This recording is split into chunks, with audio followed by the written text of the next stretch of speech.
O convidado de hoje é cineasta, animador e mestre nos efeitos especiais. Com créditos em mais de 70 longas-metragens e tendo dirigido ao menos 8 curtas, Capel Furman é referência no cinema nacional. Além disso, Capel também é roteirista e apresentador do Cinelab, onde junto de Rafael Borg e Armando Fonseca, um curta é feito a cada episódio, com efeitos especiais e um orçamento apertado. Especialista no gênero fantástico, possui uma longa lista de prêmios, sendo mais recente pelo longa Skull, A Máscara de Ayangá, em 2020. E hoje vamos falar sobre o gênero fantástico no cinema ao longo dos anos. Fala galera, o nosso papo de hoje é com ninguém menos do que Capel Furman. Sim, o cara que é referência em efeitos especiais aí no terror, no cinema fantástico. Obrigado, Capel, por aceitar o convite de estar aqui, cara. Eu que agradeço o convite para poder falar não só de efeitos especiais, mas de cinema fantástico, gênero fantástico em geral. Então, cara, a proposta do canal é justamente aproximar as pessoas do gênero fantástico e não só divulgar para o público que já curte, mas tentar difundir isso aí para quebrar, sair dessa bolha, né, cara? Fazer com que mais pessoas aí tenham acesso ao gênero e venham a conhecer, né, cara? O cinema fantástico, a arte em geral, ela precisa muito do marketing, nesse sentido de alcançar seu público. Não adianta nada você fazer um filme, fazer qualquer obra, e ela não conseguir alcançar o público. E a parte mais difícil é justamente ter acesso a esse marketing, a essa divulgação, para que o público saiba que existe o que você está fazendo, né? Então, Capa, a ideia é essa, cara. Mas assim, eu quero conseguir fazer isso mostrando, não falando só das obras, não vindo aqui para falar o que tu fez, qual é o filme, mas mostrar o outro lado, quem é o artista por trás daquilo ali. Como é que tu foi parar nesse meio? O que te atraiu? Qual é a tua história, sabe? Como é que tu chegou até aqui?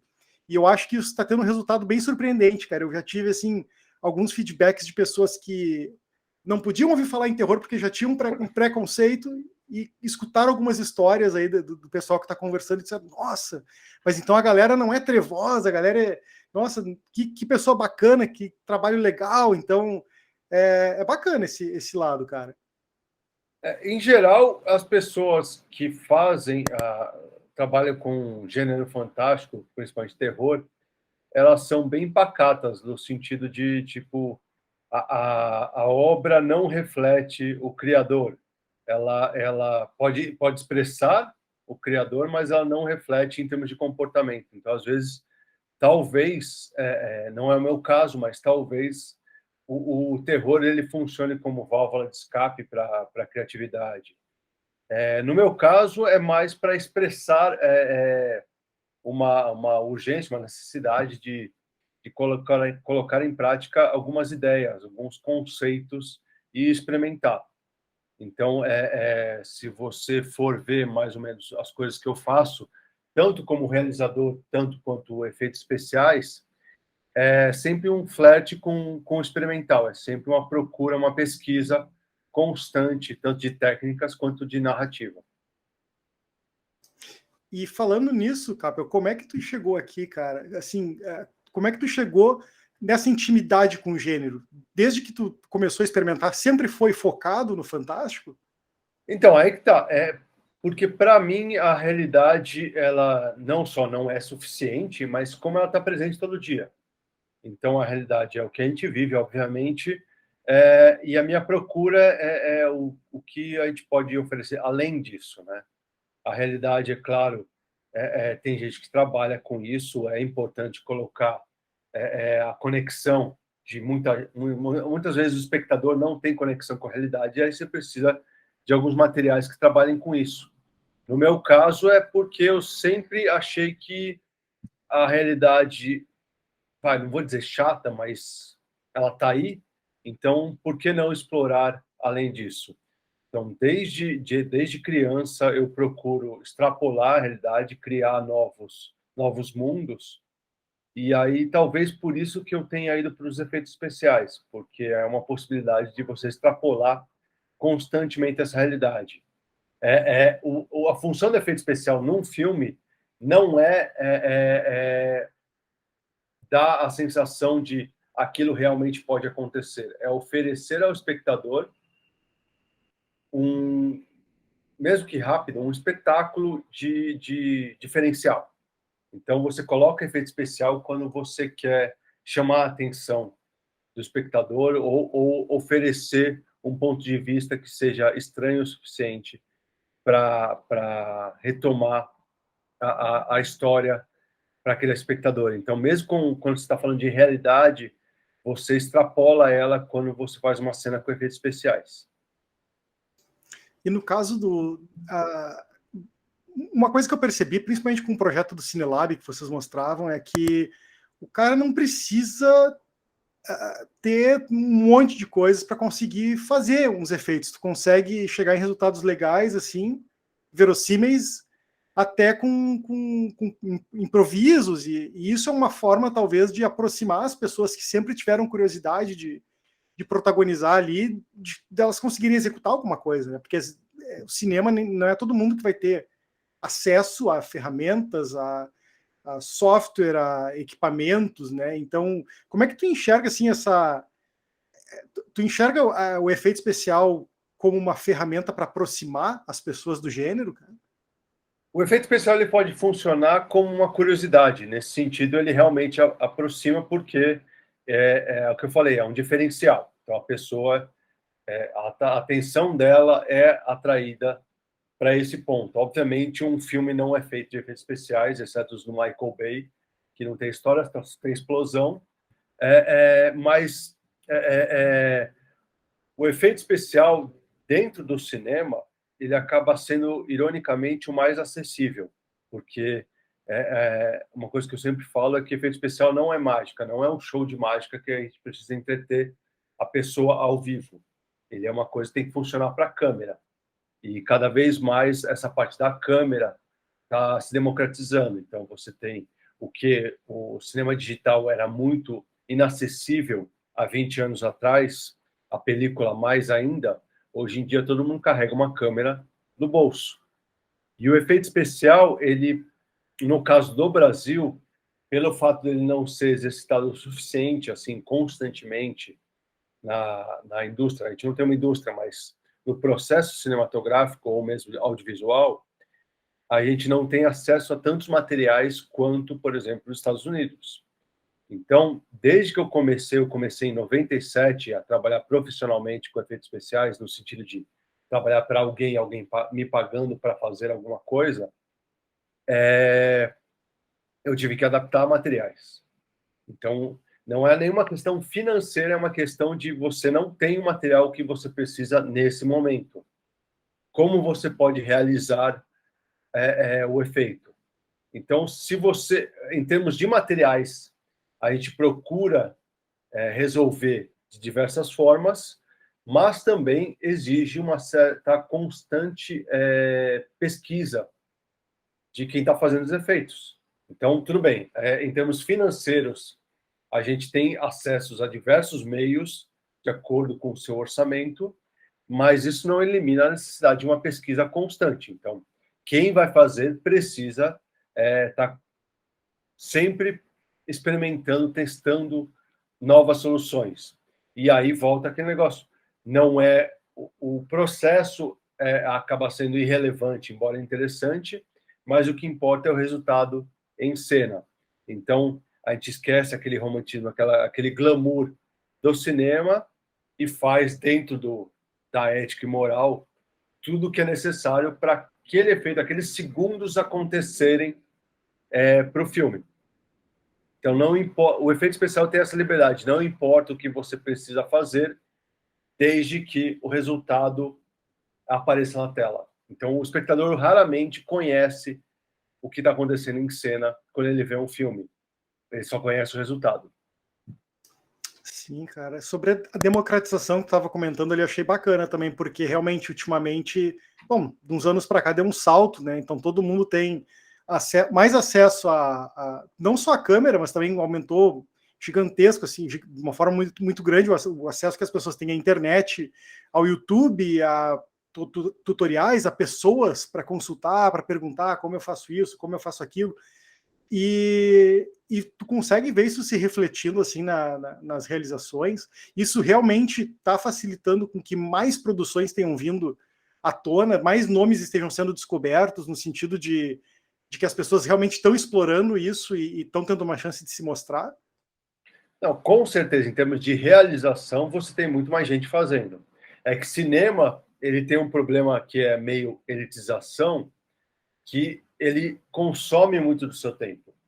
Então, a gente realmente tem uma democratização de equipamentos que atinge até uma certa qualidade, que é uma base para todo mundo. Então, um celular vai te fornecer uma qualidade técnica de fotografia razoavelmente suficiente, só que, infelizmente, o cinema exige muito tempo para acontecer. Ele não, dificilmente você consegue fazer sozinho, você precisa de uma equipe e você precisa de tempo. Então, o produto final ele está meio interligado a quanto tempo você tem para se focar nele. Então, se você não tem preocupações com contas para pagar, outros trabalhos e tudo mais, obviamente você vai ter mais tempo para se dedicar a um filme. Se você tem a sua vida para cuidar e as suas contas para pagar, você vai ter menos tempo para se dedicar ao filme. E isso, infelizmente, quebra um pouquinho dessa democratização, no sentido de que pessoas que têm mais estrutura, suporte financeiro, conseguem se dedicar mais para o produto final do filme. Mas isso não impede, obviamente, de pessoas dedicadas consigam, de alguma forma, fazer o seu filme, fazer o seu projeto. Mas aí você tem a segunda parte disso, que é como você coloca o projeto em contato com o público, que são os festivais. E aí você tem o problema que muitos dos festivais grandes cobram uma taxa de inscrição muito alta, inacessível para a maior parte das pessoas, porque principalmente são em euro ou em dólar. Aqui no Brasil, a gente, felizmente, tem muitos festivais que não cobram dos realizadores brasileiros, ainda bem, como o Fantaspoa, por exemplo, mas para o seu filme chegar lá fora, você precisa pagar algumas taxas de inscrição que, novamente, formam essa barreira elitista para o cinema. Então, o cinema, infelizmente, tem essa necessidade de se manter elitista, acho que até pelo conceito de Star System de Hollywood da década de 20, 30, ainda tem essa coisa pairando de que cinema não é para todo mundo, portanto, eu tenho que criar barreiras para as pessoas não conseguirem fazer, porque talvez o status quo do realizador de cinema possa ser afetado por isso. Então, infelizmente, quando você tem uma democracia de equipamentos tecnológicos, uma democracia tecnológica, o sistema cria outras barreiras para impedir a popularização da realização do cinema para manter o status quo do realizador de cinema. Talvez isso seja ligado a manter o valor de um filme, por exemplo, na hora de vender o filme. Mas, ao mesmo tempo que a gente tem essa coisa de vamos valorizar o pessoal fazendo cinema, você tem os festivais, você tem todo um sistema de distribuição impedindo que isso se expanda mais. Talvez por um sistema defensivo, você não quer saturar o mercado de realizações, talvez por um sistema de manter o status quo do romantismo do cinema, pode ser por diversas razões. Mas você tem também o YouTube, que se o cara quiser, ele coloca no YouTube e pronto, ele atinge seu público. Ele só vai ter a barreira de não ser, talvez, remunerado por isso, de não ter um retorno do trabalho dele, a menos que ele tenha ali um canal monetizado, já tem um crescimento, né? Mas eu acho que eu fiquei meio em dúvida, era uma das coisas que eu ia te perguntar, se quando tu falasse assim, que o cara, para ir para fora é uma barreira, eu ia te perguntar, mas a gente consegue fazer com que dentro do Brasil isso seja valorizado a ponto do cara não precisar ir para fora? O cara necessariamente ele tem que ir para fora para conseguir ter o retorno que ele espera? É uma pergunta de ignorante minha aqui, tá? Porque eu realmente desconheço. Hoje em dia, sim, você precisa ultrapassar, é claro, ser valorizado no seu próprio país é sempre bom, mas você precisa atingir o público internacional. A obra, hoje em dia, você tem, principalmente cinema, você tem acesso e você tem um retorno maior quando você ultrapassa as barreiras geográficas. Então, você tem que pensar num produto que tenha capacidade de competição com o mundo, basicamente, assim, não querendo pesar em cima, mas sim, você tem que criar um produto diferencial que possa competir internacionalmente. Porque se você está procurando retorno financeiro, a não ser que você tenha um canal muito popular no YouTube, que você tenha esse retorno de público de milhões, a outra forma que você tem de buscar esse retorno é atingir o público de forma internacional. E aí você precisa criar realmente um material com autoria, com diferencial. E aí vem a pergunta, em torno, por ano, mais ou menos são lançados no mundo inteiro de 5.000 a 10.000 longas. E aí, como você compete com um baixíssimo orçamento para se destacar no meio disso tudo? O que você precisa criar para chamar a atenção? E aí, essa é a pergunta que traz o diferencial para a obra. Essa é a dificuldade também. Principalmente, assim, voltando aos efeitos especiais, que a gente não tem recursos, nem em termos de material, aqui no Brasil falando, nem em termos de material, porque o material aqui chega com um preço muito caro. Em termos de tecnologia, você não vai conseguir fazer um 3D, um CGI, que compete com a Disney, não tem como. Então, o que você precisa para criar esse diferencial? Eu, pessoalmente, considero que o cinema autoral, você criar uma coisa diferente, chamar a atenção, por isso, talvez abra possibilidades para se diferenciar entre 10.000 longas por ano. Né? Eu achei importante esse ponto, e esses dias eu conversei com o Richard Hepworth, do Frankenstein's Army, e ele disse justamente isso. A gente estava falando sobre inspiração, e ele disse: olha, hoje sai muito filme, mas as pessoas, tu olha para os realizadores, parece que eles estão todos buscando inspiração nas mesmas referências, e daí sai tudo muito parecido. Então, daqui a pouco, até a dica que ele disse é, cara, sai de trás da mesa, vai para a rua, vai se inspirar, vai olhar para alguma coisa que te dê um insight, né? E eu fiquei pensando, será que o diferencial não está nessas coisas que não envolvem o recurso, o financeiro, o investimento? Daqui a pouco um cara com uma ideia brilhante, um celular na mão, não consegue fazer uma história que te prenda tanto quanto um cara que investiu milhões de dólares num filme? Então, a gente tem esse problema de achar que filme que faz sucesso é a regra, quando na verdade filme que faz sucesso é exceção. Mesmo nos Estados Unidos. Os Estados Unidos produzem em torno de 2.000 longas por ano. Quantos realmente são bons? E quem define o que é bom, quem define o que é ruim, é gosto. Gosto não é confiável, porque gosto muda. Então, eu acho que, primeiro de tudo, você tem que fazer uma coisa sincera e depois não dá para se inspirar na pasteurização. A Disney tem essa coisa de querer agradar todo mundo, um público que exige ser agradado constantemente, né? E isso gera uma pasteurização, gera assim, não vou arriscar fazer uma coisa diferente, vou seguir essa fórmula, que é basicamente, me perdoem, o que a Marvel faz. É sempre a mesma coisa. O que é legal, assim, eu admito, eu gosto, eu assisto, me divirto um pouquinho. Mas não, eu não posso esperar que eu vou conseguir fazer um filme igual. E nem devo, assim, já tem eles fazendo, eu não preciso fazer a mesma coisa. Já tem gente fazendo isso. Então, realmente, você faz uma coisa que é sincera e honesta para você, em primeiro lugar, e aí você só pode esperar que você encontre um pequeno grupo que se identifique com o que você criou. Ou nem isso, assim, faz e pronto. Se der certo, deu certo. Se não der certo, tenta fazer de novo. Infelizmente, não é como se desse para falar, segue essa receitinha que seu filme vai ser um sucesso, que isso não existe nem para Hollywood, nem 400 milhões de dólares eles conseguem acertar sempre, né? Sim, um outro cara que eu conversei também me disse que o Blair, do Erickson, do filme do Banshee Chapter, ele me disse, olha, eu não tenho mais interesse de... No momento eu não vou correr atrás de fazer um filme, eu acho que o cinema morreu.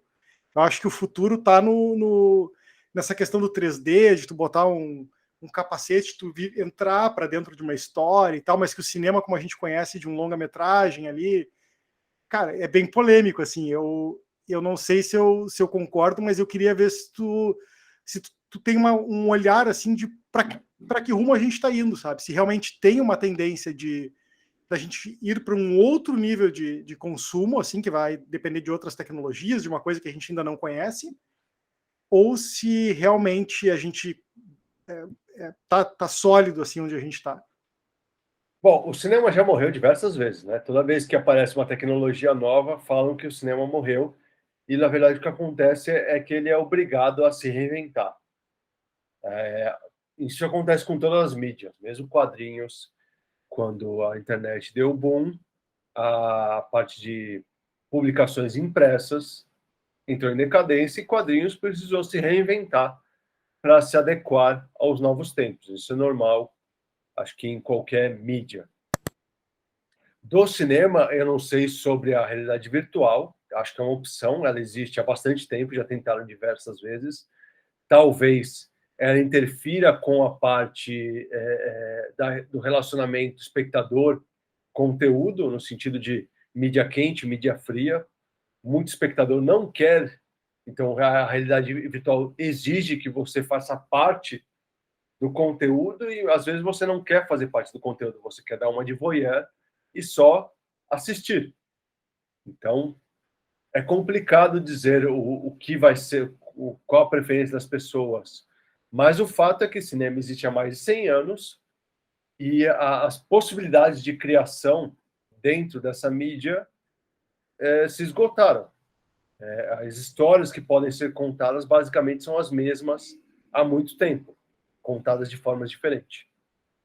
Mas isso com a literatura, que existe há bem mais tempo que o cinema, com a música, que também existe há bem mais tempo que o cinema, você precisa se reinventar e encontrar novas fórmulas. A realidade virtual, eu não diria que é cinema, eu diria que é outra mídia, justamente porque exige do espectador essa interação que o cinema não pede. Então, é complicado você dizer qual o futuro, porque ninguém sabe.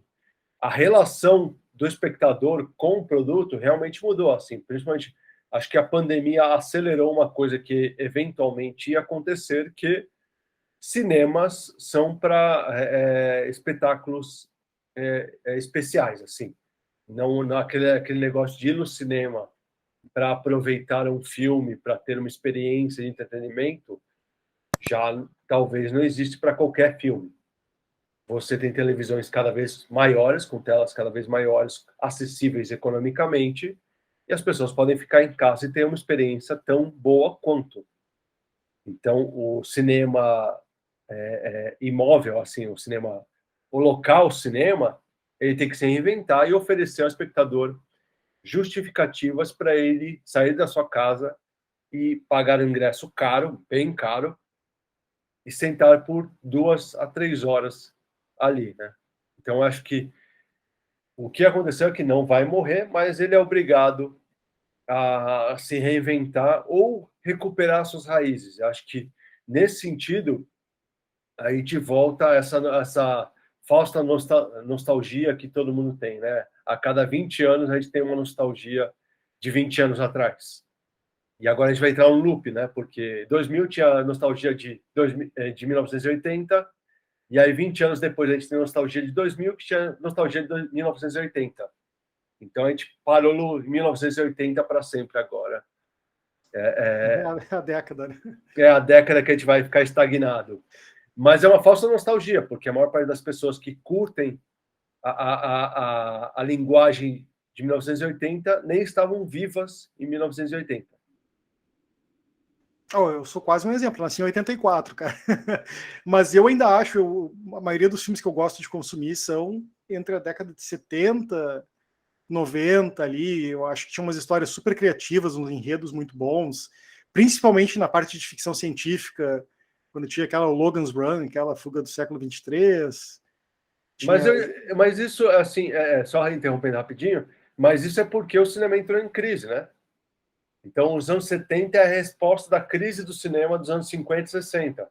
Como a gente vai se reinventar para achar o público novamente? Porque o cinema na década de 70 tinha perdido seu público. Aquele glamour de Hollywood estava em decadência total. E aí o pessoal precisou procurar uma coisa que eu sinto falta hoje, que é vamos fazer um filme só porque é legal, independente da justificativa. Assim, ideias mirabolantes, até ridículas, mas que o pessoal arriscava. Talvez o público de hoje não deixe isso acontecer. Você tem uma necessidade de autossatisfação das suas expectativas individuais que impede um filme de arriscar. Mas será que é o público ou será que os realizadores não estão... Porque dentro do cinema fantástico a gente vê bastante disso. E, nossa, o que foi aquele...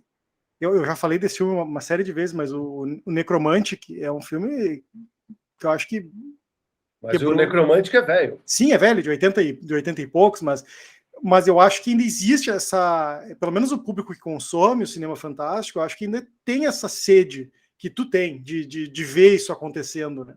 Mas aí que tá, nos anos 80, com o VHS, ou mesmo com o cinema, você assistia um filme sem ligar para a opinião dos outros. E sem ligar para a sua opinião, inclusive, porque você pagou por aquilo, você quer assistir até o final. Hoje em dia, você, antes de assistir um filme, você tem a opinião de 300 pessoas na internet, nas mídias sociais, no IMDb, no Letterboxd, e essas opiniões afetam o filme, afetam a sua visão do filme. Quando você ia numa locadora e pegava um filme sem saber nada sobre ele, você se dava a liberdade de experimentar, de sair da sua casinha e ter novas visões, sair da sua bolha. Hoje, acho que tem uma coisa que impede essa liberdade criativa dos anos 70 e 80, que é justamente a expectativa individual. Assim, se não me agradar, eu odeio o seu filme. Basicamente isso. Se não atender o que eu estou esperando do que você vai me oferecer, eu te odeio. É uma coisa até radical, assim, a culpa é sua de eu não ter gostado do seu filme e eu te odeio por isso e vou publicar em todo lugar possível. Tu comentou uma coisa interessante também, Capel, sobre essa questão de eu paguei, eu vou ver até o final. Hoje a gente tem até, com essa questão de Netflix, e, cara, eu vejo bastante, assim, minha família faz isso, cara, bota o filme, deu 10 minutos, o cara não gostou, aí troca, cara, na hora, porque tu tem um catálogo na tua frente, daí tu tem, sabe? E você pagou a mesma coisa, tanto se você assistir 1 ou 10, é o mesmo valor que você paga por mês. Ou mesmo pirataria, que aí você não paga nada. E aí a pessoa até reclama de uma coisa que ela não pagou. Mas sim, você tem 15 minutos para chamar a atenção do público hoje em dia.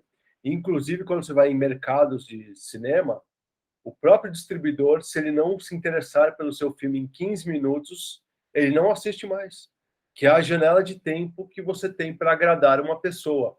Aí que tá, aí você cria um problema aqui. É um produto de massa, o cinema é uma mídia que não é para atender uma pessoa, é para atender diversas pessoas, é um veículo de massa, e você precisa, de alguma forma, agradar uma pessoa em 15 minutos. Você nem tem tempo de desenvolver uma história, um personagem. Você tem que já entrar com o pé na porta, e isso mina um pouquinho as possibilidades criativas, né? Então você não vai arriscar. Você está colocando não sei quantos milhares ou milhões ali em cima de um filme, você fica com medo de arriscar. Você fica com medo de, tipo, não deu certo, o que eu faço agora? E esses cinemas menores, assim, por exemplo, aqui em Porto Alegre, aqueles cinemas que, ultimamente, claro, tem esses anos de pandemia aí, mas no passado a gente chegou a ter mais de 4 salas simultâneas, passando filmes do Fantaspoa, tem os cinemas do Mário Quintana, tinha o Cine Bancários, tinha o Santander Cultural. Esses locais, eu sempre tive a impressão que a gente ia nas sessões Fantaspoa, estavam lotadas muitas vezes, tinha que esperar a próxima sessão para poder assistir, né? Será que existe uma possibilidade de os produtores independentes conseguirem explorar, difundir a sua arte através desses cinemas menores? Será que tem a chance disso voltar a estar em moda, assim, que não seja só o Cinemark, que não seja só dentro de um shopping? Eu acho que vai ser uma coisa híbrida. Realmente, aquele cinema, o Grindhouse, o Back to Back, não existe mais. Quando eu era adolescente, aqui em São Paulo, você tinha cinemas no centro que você pagava um ingresso e assistia era um filme atrás do outro, assim, não era um filme em cartaz, era uma sequência de filmes que se sentava ali e ficava o dia inteiro assistindo filme. E geralmente eles passavam filmes de Kung Fu. Eu fui assistir The Street Fighter, o do Sony Shiba, né? Não videogame, com Van Damme. Nesses cinemas, junto com um western italiano, junto com uma porrada de coisa, sem saber o que ia acontecer, porque eu me dispunha a essa experiência. Isso, infelizmente, não existe mais. Todos viraram ou igreja ou cinema pornô, né? Mas o que a gente tem é uma possibilidade híbrida, que o Fantaspo já explorou isso, vai explorar provavelmente agora, esse ano, e outros festivais também, de ter ao mesmo tempo uma sala para 200 pessoas passando um filme e na internet para milhares de pessoas assistirem ao mesmo filme. Felizmente, com o Skoll, a gente conseguiu esse destaque internacional justamente, você está falando, por causa dessa realidade. O filme estreou no festival, o Festival de Chattanooga, nos Estados Unidos, e ao invés de ter 200 pessoas assistindo o filme, a gente teve os Estados Unidos inteiro assistindo o filme, e aí isso deu um retorno gigantesco, que chamou a atenção de um mercado para esse filme. Então, com o Fantaspo aconteceu a mesma coisa. O filme passou lá virtualmente e atingiu um público muito maior do que se fosse só cinema físico. Então, para o cinema, para o produto cinema, né? Eu acho que vai ser uma coisa híbrida. E essa parte híbrida acho que é muito interessante. Se você quer a experiência nostálgica do cinema, você vai na sala. Se você quer só se divertir por algumas horas, você acessa pela internet, na sua televisão, no seu computador, e enquanto você faz outras coisas, assiste o filme. Mas tem essa riqueza do presencial. Eu acho fantástico isso no festival, de poder estar ali com um cara que fez o filme. Às vezes tem os atores, produtores, aquelas sessões musicadas que tinham. Então, te traz uma arte que é difícil de consumir em outros lugares, é difícil de consumir de maneira virtual. E se a gente perder isso, cara, a gente vai ficar todo mundo só consumindo a mesma coisa da mesma forma, e nas gerações futuras, qual é a referência que a gente vai ter para produzir arte, né? Se a gente não consegue. Por exemplo, que nem tu estava comentando assim do cinema na tua adolescência, entrava na sala, assistia trocentos filmes, cara, e todos diferentes. Isso te enriqueceu culturalmente de uma forma que não enriquece hoje quem está sempre vendo os mesmos filmes da mesma forma online, né? Então, eu acho que essa diversidade que se tinha, essa pluralidade, a gente, cara, se a gente perder o pouco que a gente tem ainda, acho que talvez vá complicar, a gente vai sentir esse efeito lá na frente, daqui mais uns 10, 20 anos, ou estou errado? Não, você está absolutamente certo. Se você se cria um algoritmo, e que é alimentado, inclusive, pela parte virtual, de que eu gosto só disso e só vou assistir isso, você não se abre para experiências que podem mudar seu paradigma. É o que eu falei, assim, gosto não é confiável porque ele muda. Tem muita coisa que eu não gostava há 20, 30 anos atrás e que eu gosto hoje, e tem coisas que eu adorava, achava maravilhoso, e quando assisto de novo é uma porcaria. Então, gosto não é confiável. Então, realmente, se você ficar preso dentro da famosa bolha de só as coisas que você gosta e só as suas expectativas, você não vai conhecer nada novo, você não vai evoluir esse gosto. É quase o paladar de criança, assim. Se a criança for atendida toda vez que for o que você quer comer, ela vai comer um hambúrguer com chocolate e batata frita a vida inteira. E às vezes você precisa conhecer coisas novas, mudar o seu paladar, se adequar, mesmo que você não goste, para saber por que você não gosta e o que existe por aí, né? Então, realmente, se você ficar em casa atendendo o seu próprio algoritmo, né? Porque você se cria isso quando você assiste a mesma coisa dentro do Netflix, dentro do Prime, dentro da Disney, dentro do Star, ele vai te oferecer a mesma coisa o tempo inteiro. Você nem vai conhecer. O Netflix tem um cardápio gigantesco de filmes que você nem sabe que existe ali, porque ele não vai te mostrar. Eu acho que eu tenho a teoria de que esse excesso de opções, isso está nos matando, está nos deixando cada vez com menos, porque por um outro lado, né? Se eu vou numa locadora, eu ia numa locadora nos anos 90, pegava uma fita para ver em casa. Cara, não gostei, eu vou assistir, até porque eu teria que ir lá na locadora devolver, pegar outra. Não é só apertar um botão. E daqui a pouco, nessa questão de tu apertar um botão, tu ter isso ao teu alcance, tu acredita que tu tem milhões de filmes, mas na verdade o teu catálogo está restrito somente àquilo que o teu algoritmo, como tu comentou, pré-selecionou. Então, eu não sei, eu acho que realmente a gente está limitado. As pessoas estão mais limitadas do que elas estavam antes, embora elas achem que talvez elas tenham mais opções. Esse é o problema. Assim, você tem a internet em geral.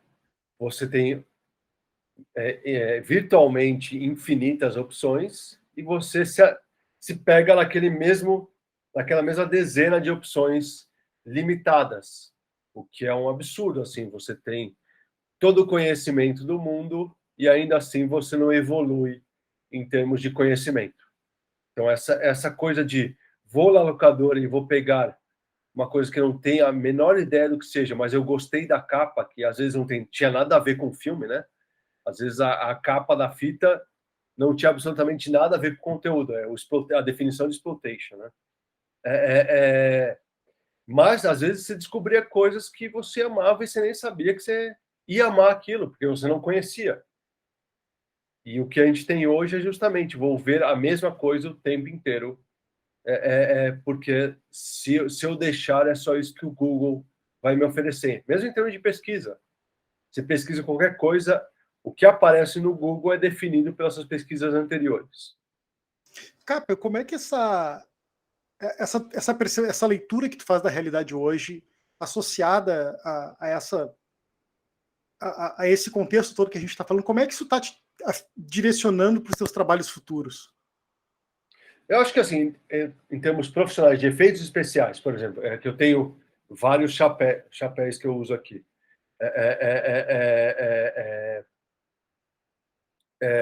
Em termos da função efeitos especiais, o que está acontecendo é uma coisa interessante que mídias que não usavam efeitos práticos começaram a usar.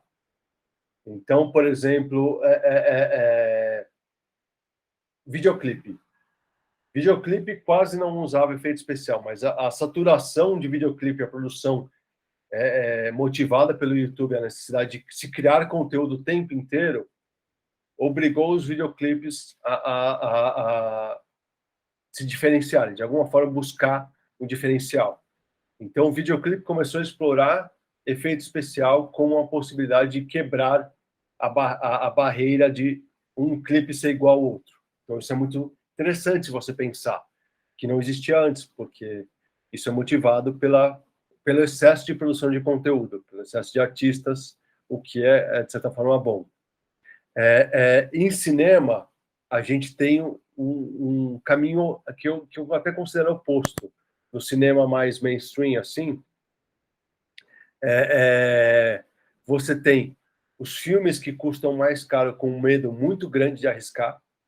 Então, aí você tem, que eu acho que até um efeito colateral disso, que é o post-horror, que é um cinema de horror, mas com um certo medo de se assumir como cinema de terror, e aí fica naquele não vou mostrar, mas, sabe, nunca chega, porque tem medo de ofender alguém. E aí você tem o cinema caminhando no sentido mais conservador até, com medo desse público que tem um ódio muito grande e pode falar mal do filme.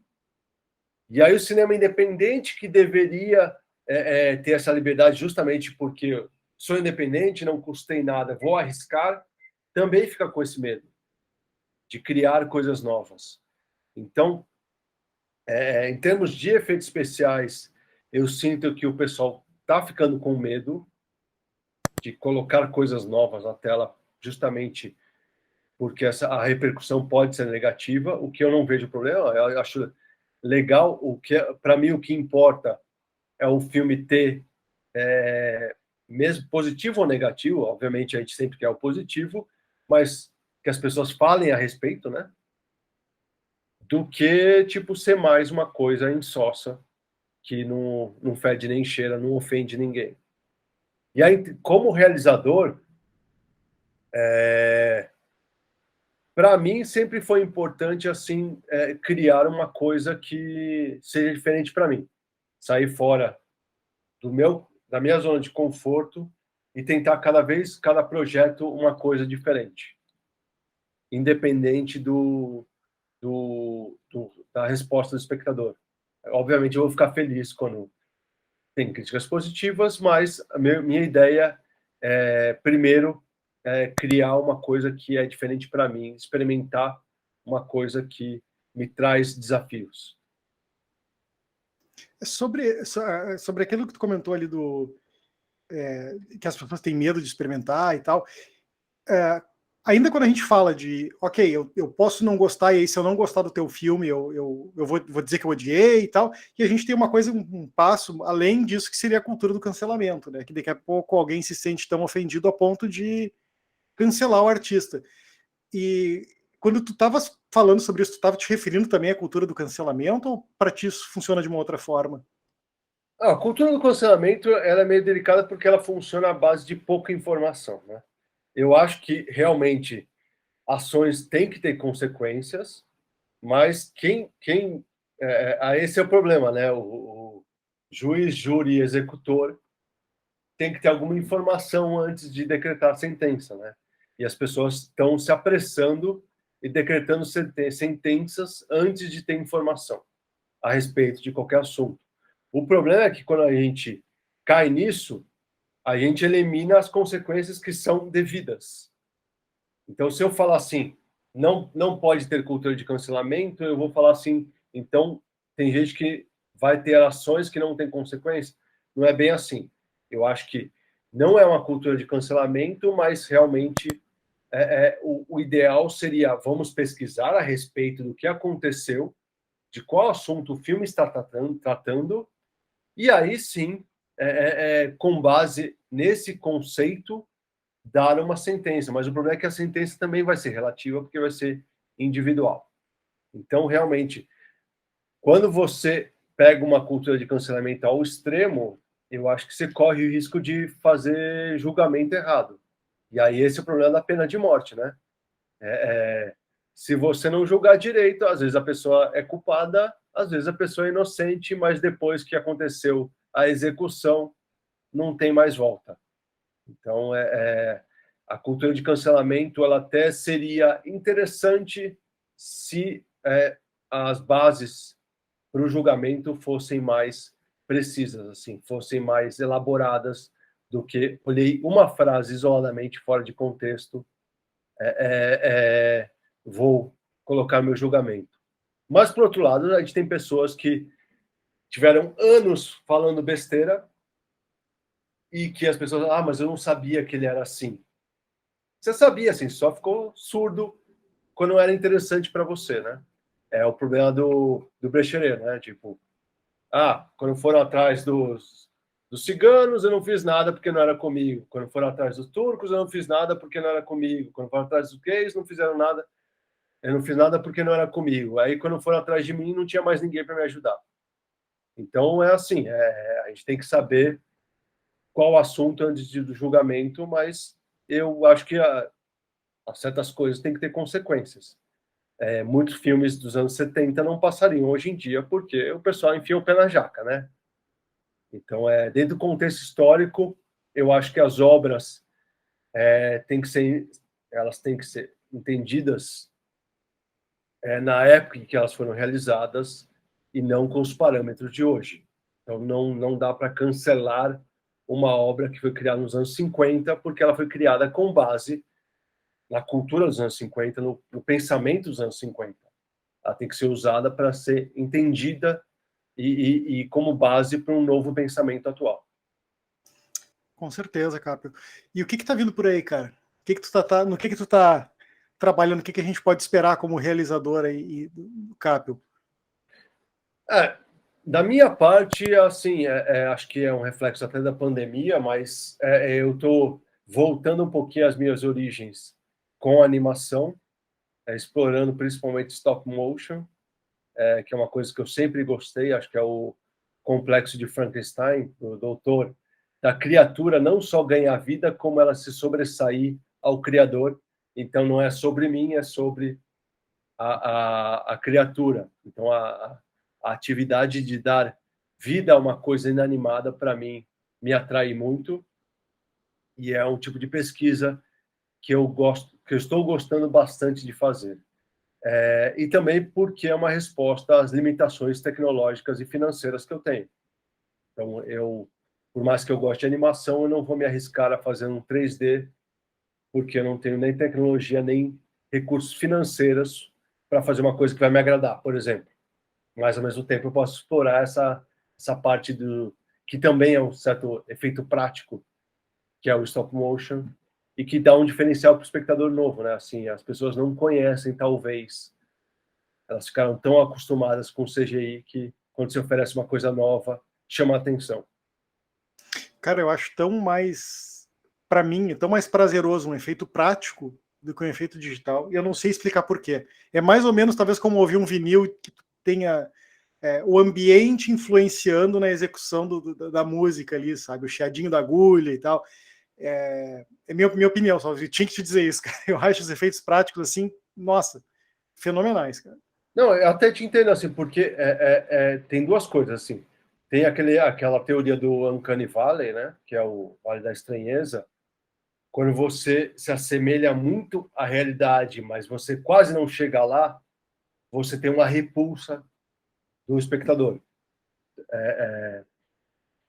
Com o efeito prático, então, em resumo, é assim: com o CGI, se você percebeu que é CGI, é porque ele não está bem feito, e a sua reação é de repulsa. Quando você não percebe, você nem nota que ele existiu. Mas quando você percebe, você tem toda aquela absorção que o filme tinha da sua atenção quebrada na hora. Com o efeito prático, eu comparo até com Muppets. Você sabe que é um boneco, você sabe que tem uma pessoa manipulando aquele boneco lá embaixo. Às vezes você até vê o braço da pessoa, mas aquilo chama a sua atenção e te entretém. Então, com o efeito prático é basicamente isso, assim. Primeiro que é inegável que ele está acontecendo realmente, e ele te oferece um diferencial, porque nenhum efeito prático vai ser igual ao outro, assim. O CGI, provavelmente, eles vão usar o mesmo efeito em vários filmes. Então, ele vai ter aquela coisa pasteurizada, voltando ao pasteurizado.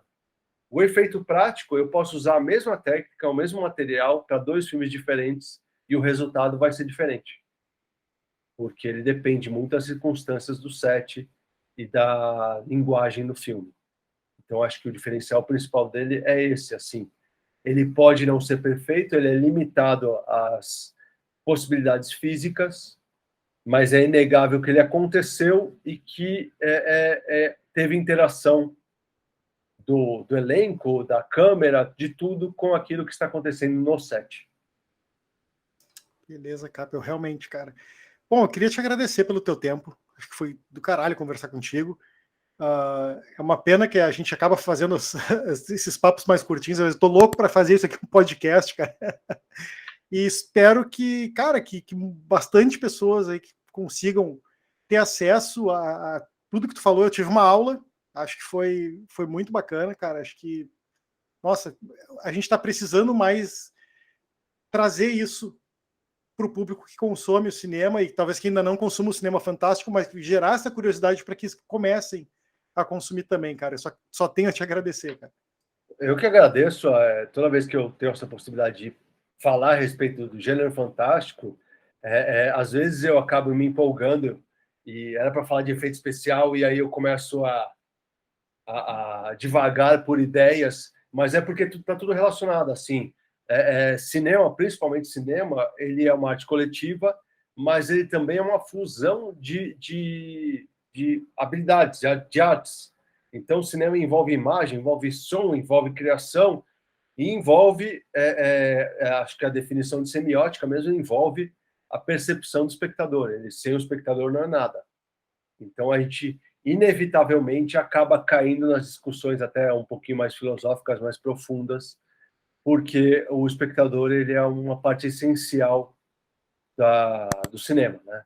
Então eu convido a todo mundo a conhecer o gênero fantástico, porque acho que a graça maior do cinema fantástico é que os assuntos são ilimitados, dá para falar sobre qualquer coisa. Você pode gostar, não gostar, mas alguma coisa você vai tirar dali. Beleza, e eu concordo contigo, cara. Eu só não acho que tu desviou do assunto ou falou demais. Eu justamente gosto de marcar os bate-papos assim, sem uma pauta exata, para ver onde a conversa nos leva. Eu acho muito bacana, é muito mais enriquecedor dessa forma do que a gente ficar limitado ali numa caixinha, né, cara? Não, com certeza, assim, inclusive para quem quer fazer efeitos especiais, uma dica que eu posso dar, assim, efeitos práticos, né? Os efeitos de pós-produção também. Efeito especial não é sobre aquele negócio que eu falei, não é um truque de mágica.